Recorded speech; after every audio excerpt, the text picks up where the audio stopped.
Saya teringat betul ada sebuah hadis Hasan diriwayatkan Al-Bazzar itu. Ya. Akhir hadis itu, wa man aradaha bisu'in azabahullahu kama yazubul milhu fil ma'i. Barang siapa yang menghendaki jelek terhadap sebuah jamaah yang wadahnya namanya jami'iyah, ini akan dilebur oleh Allah Ta'ala sebagaimana leburnya garam ketika ditaruh ke air. Maka nggak heran daunnya kasar. Siapa yang berani ke NU, macam-macam ke NU, hancur. Karena memang hadisnya ada. NU ini Jamiatul Ulama, bukan Jamiatul Umara gitu. NU ini Jamiatul Ulama, maka ketika berbicara seperti NU ini Jamiatul Ulama, ya harus menjaga tradisi ulama. Apa itu? Tabi'ul ulama.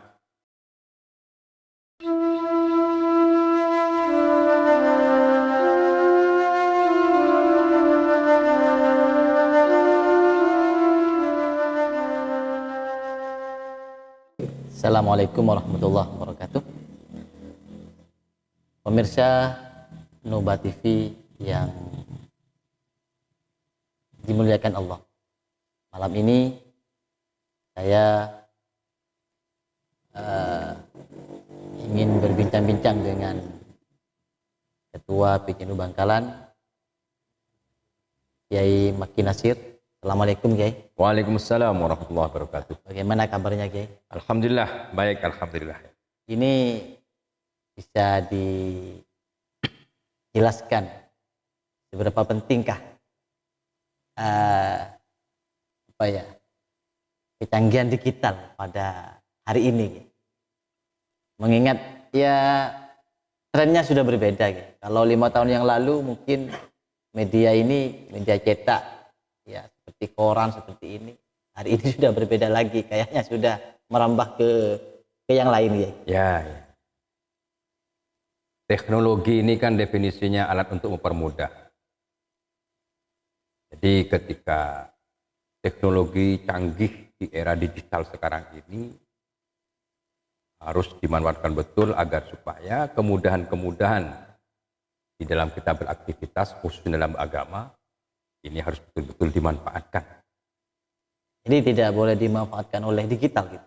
Kita yang memanfaatkan gitu. Kita yang memanfaatkan karena kita sebagai manusia diciptakan Allah di bumi ini untuk memanfaatkan segala apa yang ada di bumi ini termasuk tentang digital. Dalam konteks ini, PCNU harus bagaimana di Bangkalan? PCNU sebagai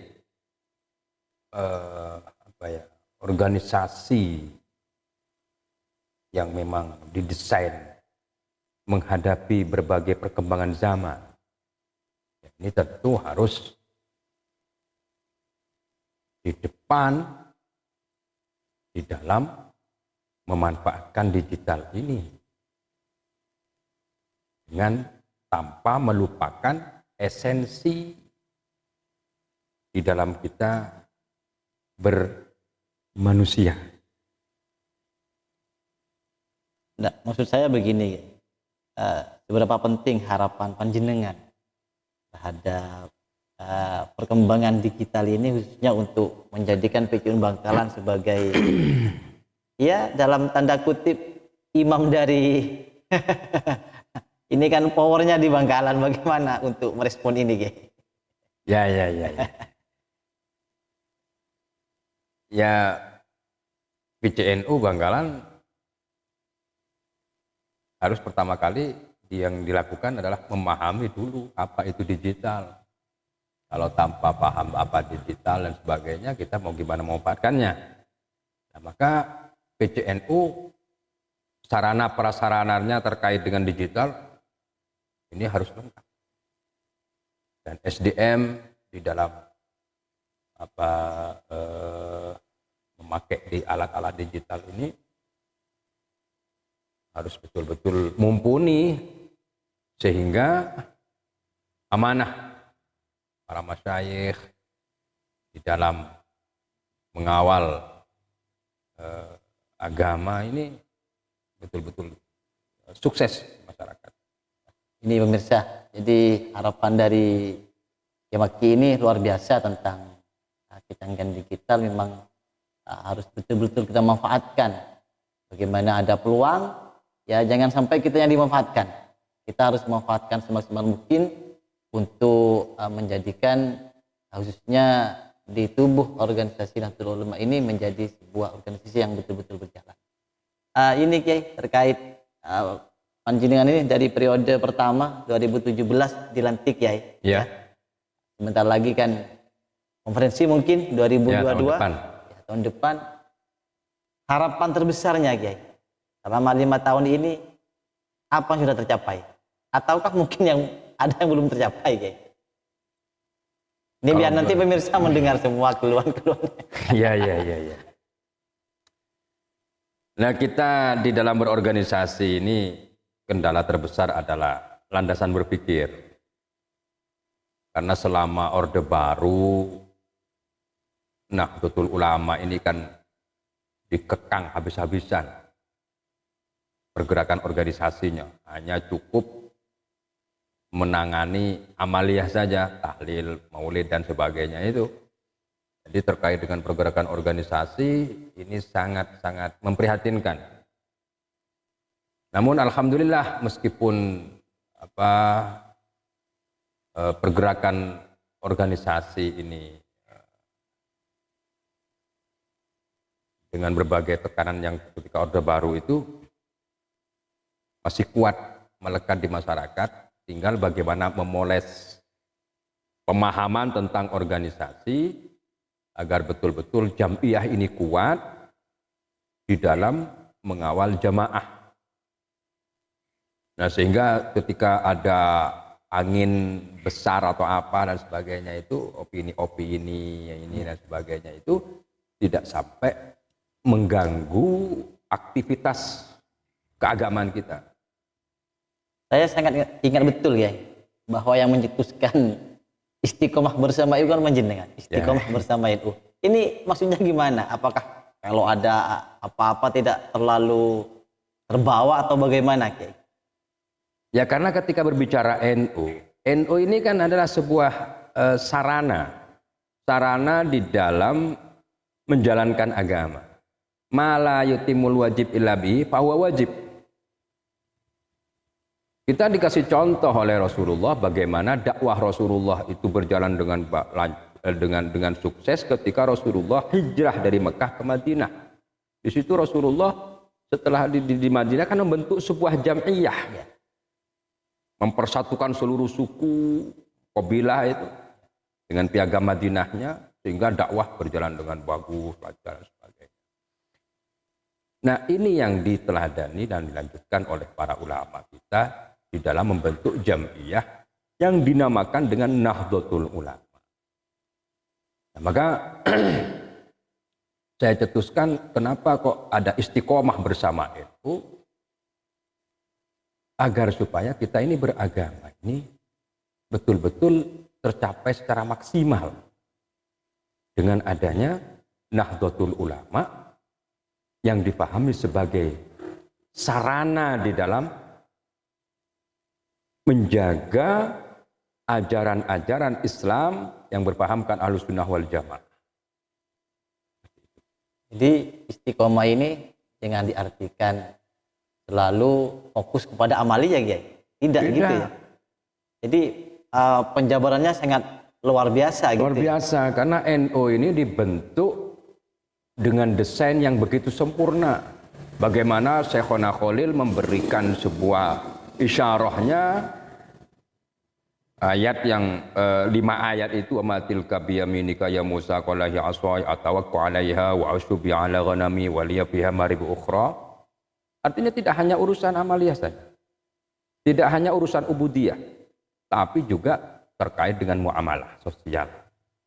Kemasyarakatan, ya ekonominya, ya pendidikannya. Tapi terkadang di luar ada selentingan begini, kalau Kiai sibuk dengan sosial, dengan ekonominya, ini menjadi rasan-rasan di bawah Kiai. Ini memberi pemahaman kayak ini yang masih belum flor gitu, Kiai. Memahami jam'iyah ini kan teamwork, kerja bareng lah istilahnya. ulama ini kan bermacam-macam potensinya. Sehingga al-ulama warasatul anbiya, tidak hanya warasatul nabi. Di sini ada ulama yang ahli ini, maksud ahli ekonomi.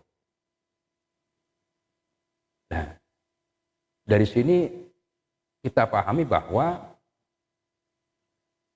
terkait urusan sosial kemasyarakatan, ini juga menjadi perhatian khusus di agama kita. Terbukti rukun Islam yang 5 itu Haji. zakat dan haji ini kan butuh kekuatan ekonomi. Nah, maka butuh penanganan seperti itu. Ya, ini sebentar lagi muktamar ya. Ya. Sana-sana muktamar mungkin ini kurang 1,5 bulan ya, atau kurang lebih 2 bulan gitu. Ada pandangan-pandangan dari panjenengan, karena di bawah sangat ribut sekali. Ini gimana kiai ini kok rebutan jabatan gitu. Ini harus diberi pemahaman masyarakat ini biar tidak salah paham. Ya, memang muktamar kali ini menjadi perhatian khusus karena menyongsong abad kedua. Nah, secara alami yang namanya abad kedua itu pasti dimulai dengan titik nadir untuk memasuki era berikutnya sehingga muncul pembaharuan. Nah, bagaimana caranya bagi pembaharuan nanti abad kedua ini masih nyambung dengan abad sebelumnya terkait dengan esensi. Saya teringat betul dengan sebuah isyarah Syekhona Khalil bahwa ketika tahun 20 beliau memberikan isyarah yuriduna litunurallah biafwahihim wallahu mutimmu nurihi walau karihal kafirun. Ini kan menunjukkan bahwa rintangan itu pasti ada.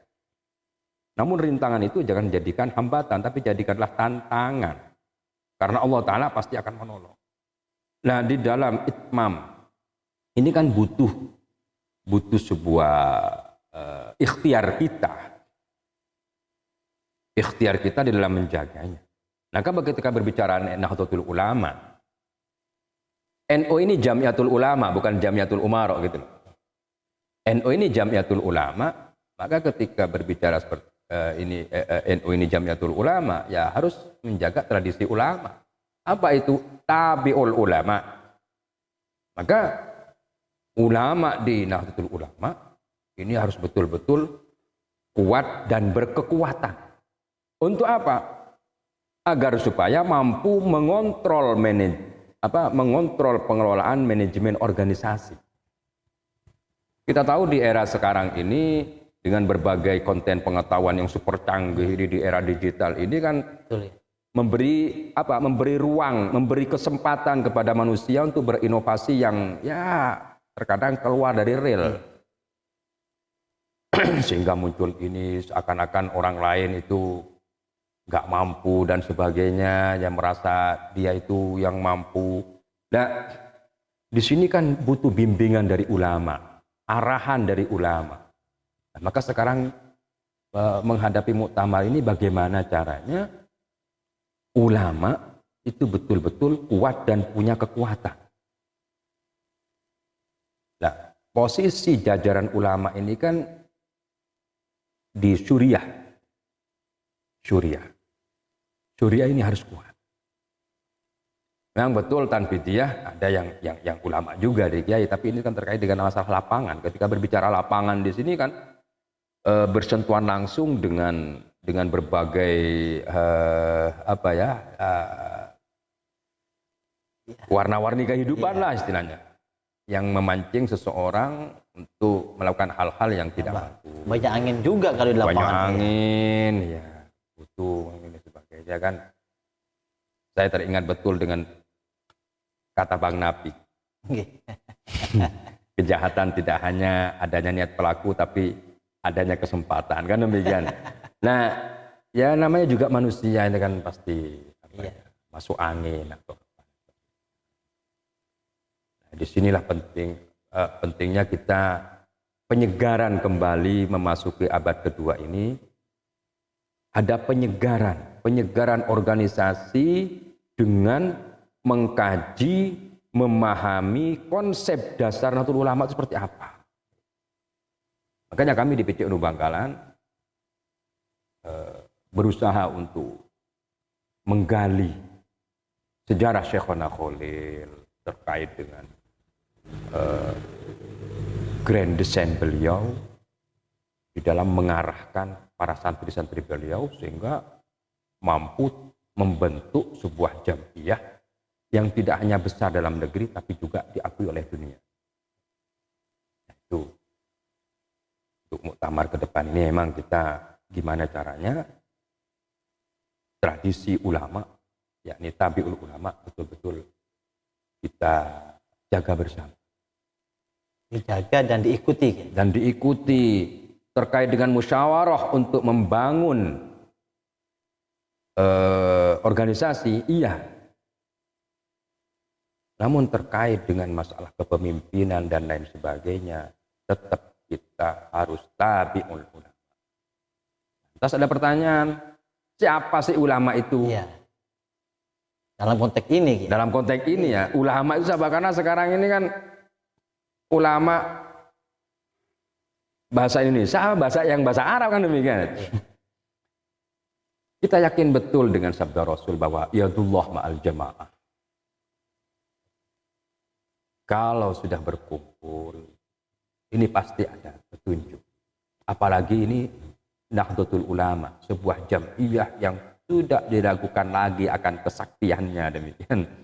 Karena jamiah ini dibentuk bukan sembarang oleh para wali Allah dengan hati tulus, ikhlas, tidak dasar emosi, tidak atas dasar sebuah kekecewaan dengan situasi, tidak.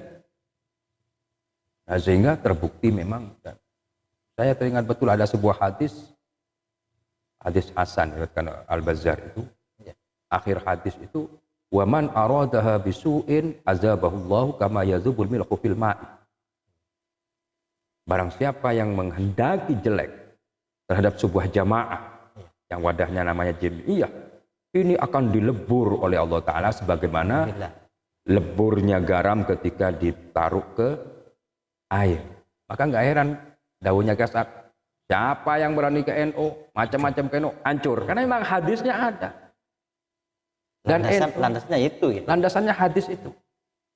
Ada sebuah hadis yang panjang dikatakan oleh Al-Bazzar, wa man aradaha bisu'in azabahullah kama yadzubul milhu fil ma'. Jadi yang sakti itu NU-nya. Yang bermain-main dengan NU, maka tunggu juga tanggal mainnya. Ya. Terkait dengan ijtihad, ya. Ijtihad ada sebagian orang pingin ini dan sebagainya, silahkan berijtihad. Ya. Namun tradisi ulama, tabi'ul ulama yang melekat di situ dengan akhlakul karimahnya harus betul-betul dijaga. Sebagaimana ketika zaman Habib Syekh Hasyim Asy'ari, beliau nggak ujuk-ujuk langsung bikin Jamiatul Ulama. Beliau menginginkan terbentuknya Jamiatul Ulama ini dengan mengikut sertakan ulama senusantara. Tidak hanya Jawa Madura, tapi senusantara. Jadi beliau dengan ketawaduannya menjaga tradisi-tradisi pesantren,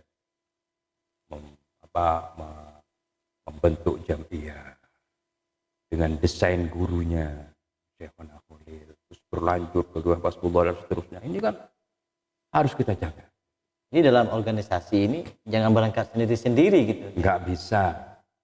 Ulama sebagai seorang manajer ini harus diikuti gitu. Ya.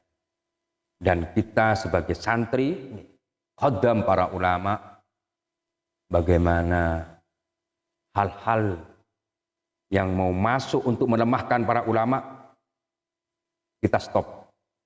Kita tutup celah-celah yang mau melemahkan peran ulama. Kita sebagai khaddam, sebagai santri, pengurus Nahdlatul Ulama, Unitan Fidiyah ini harus berusaha menutup celah. Menutup celah bagi orang-orang yang ingin melemahkan para ulama. Artinya jangan sampai para pekerja atau pelaksana ini sampai melampaui batas dari arahan para ulama itu. Betul. Iya. Pesannya guys, pesannya panjenengan, karena ini mungkin mendekati guys, tausiah dari panjenengan mungkin harus ada ini. Pertama, saya berpesan kepada pengurus Nahdlatul Ulama khususnya nanti terhadap pengurus Nahdlatul Ulama, kita ini khaddam. Khaddamnya siapa? Khaddamnya para ulama yang punya agenda, punya acara menjaga, melestarikan ajaran Islam Ahlus Sunnah wal Jamaah. Ya, ibaratkan di pesantren itu kiainya mau bikin acara, maka para santri ini berusaha bagaimana caranya acaranya kiainya ini berjalan dengan sukses. Kalau jadi khaddam, apa yang diperintahkan dilaksanakan kiai. Dilaksanakan. Kalau punya ide diaturkan dulu ke kiai. Betul. Bagaimana tidak memberikan sebuah beban berat kepada para ulama. Kalau kita masih bisa berinovasi keluar dari apa yang ulama itu kita, nah itu kan khaddam. Urusan barokah melimpah kalau khaddam. Amin, amin. Bagi warga Nahdlatul Ulama, bagi jamaah, jangan lupa selalu berdoa, memohon kepada Allah agar jamaah ini betul-betul bisa melakukan hal-hal yang tidak keluar dari koridor agama dan juga mengikuti apa yang disepakati dalam sebuah organisasi Nahdlatul Ulama. Ibarat kata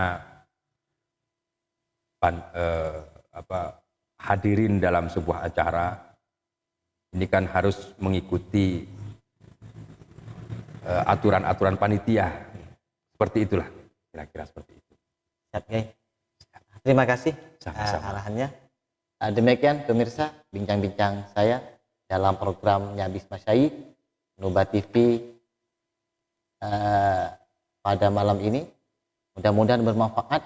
Lain kali kita akan menyambangi atau suan atau Nyabis Masyayikh. Ya, program ini memang dimiliki oleh NU Bangkalan TV yang mungkin akan tayang 1 minggu 1 kali. Demikian, semoga bermanfaat. Wa akhiran, wassalamualaikum warahmatullahi wabarakatuh. Waalaikumsalam warahmatullahi wabarakatuh.